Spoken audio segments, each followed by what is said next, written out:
Greetings, Public Health 400 students. This is Cotton, your Public Health Librarian.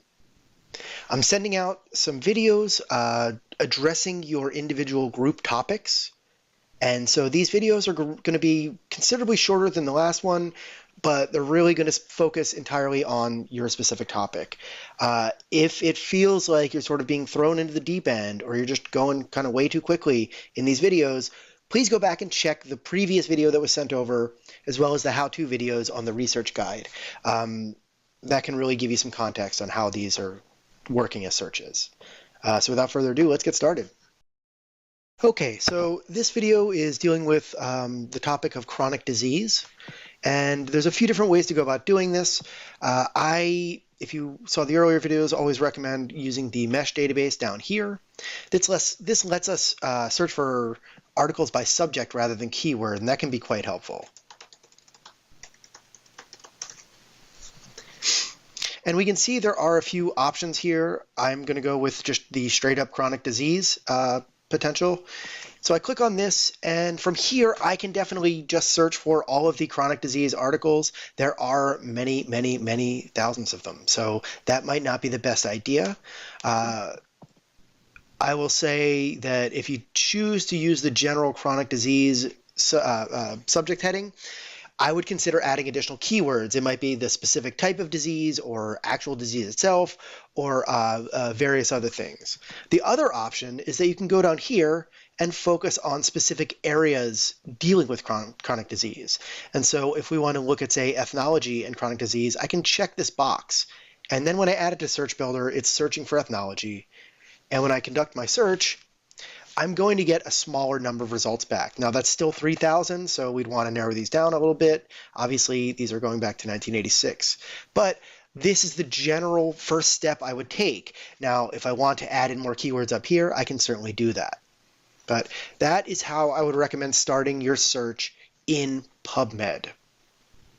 However, we might also want to look at some of the mental or psychological effects of chronic illness. So looking in APA PsycInfo is always a great idea as well. Now, if you've used this database before, it might look a little bit different. It's recently been overhauled as an interface, but it's still the same database and it still operates mostly the same way. I can always just type in my keywords here and I will be able to find a lot of what I'm looking for. But I like to use these limiters down below. I think these can be really helpful and also help you to develop an efficient search strategy. Now, we're on filters and I can select peer reviewed, and I know that's going to be important. But once I've done that, I'm going to ignore the rest of these and just go straight to subjects. And when I'm in here, I can just start looking for whatever I want. So if I search for chronic illness, I see chronic illness as a subject. And what I can do is select that. I might want to look around just to see if there's any other relevant terms that I might want to use, but that looks to be the best one. And once that's selected, I can click on Add to Search. And now I've got Add to Search. So if I click Search right now, I'm going to get back every article that is tagged with the subject of chronic illness in this entire database. Also, they must be peer reviewed. And of course, I'm going to get back a lot because there's many different types of chronic illness. And obviously, that doesn't mean I'm going to read 12,500 results, but it does mean I can now start looking through these and narrowing down these results. For one thing, I might just say I want articles from the last 5 years. And that cuts our results in quite a bit. And I can also, I'm still not going to read 2,000 articles. So I can go into my all filters and I can see what else is available by scrolling down to major heading.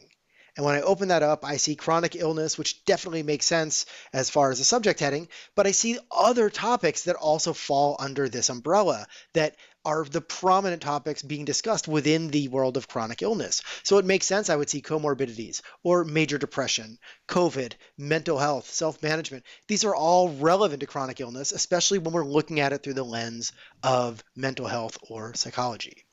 I can also click on 43 more and get an even longer list.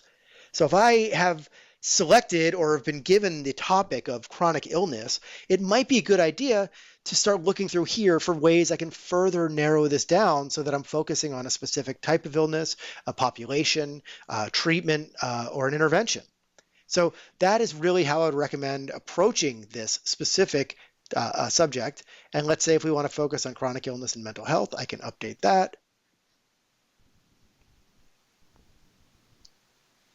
And now I've got 146 articles, and I can just access these by clicking on the Find It at Pollock Library, where it will take me back into OneSearch and tell me whether or not we have access. In this case, of course, we do through Springer Link Journals. So, like I said, if you want to search just the sort of physical effects of chronic illness, it's not a bad idea to look into OneSearch.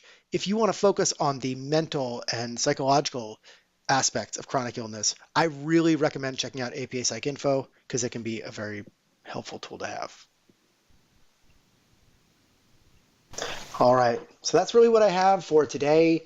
Like I said, please feel free to reach out if you'd like more guidance. Please check out those earlier videos if it feels like this is moving way too quickly. And don't forget, I'm here on the Public Health Research Guide. You can always view the how-to videos on using the databases right here.